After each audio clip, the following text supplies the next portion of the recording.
പറയുക, ഇച്ചിരി ഇമോഷണൽ ആയിപ്പോയി. But it was great.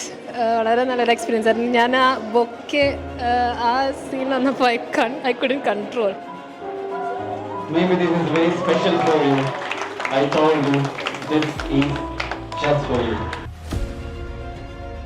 പരിപാടി നല്ല ഉഷാറായിരുന്നു. ഫസ്റ്റ് ആയിട്ടാണ് ഞാൻ ഫസ്റ്റ് തൊട്ട് ലാസ്റ്റ് വരെ ഇങ്ങനെ ഒരൊറ്റ സ്ട്രെച്ചിൽ നല്ല അടിപൊളിയായിട്ട് ഇരിക്കണേ. പിന്നെ ചില എലമെന്റ്സ് ഒക്കെ ഭയങ്കര രസമായിരുന്നു.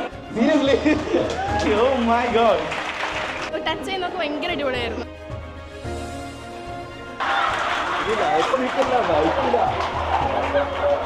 ലാസ്റ്റ് ഭയങ്കര ഒരു സസ്പെൻസ് ആയിരുന്നു. ഒരുപാട് ഇഷ്ടപ്പെട്ടു. നൈസായിരുന്നു. ഭയങ്കര ത്രില്ലടിച്ച് ഇരുന്ന പോലെ തന്നെയായിരുന്നു. It was fun from the beginning to the end. Okay.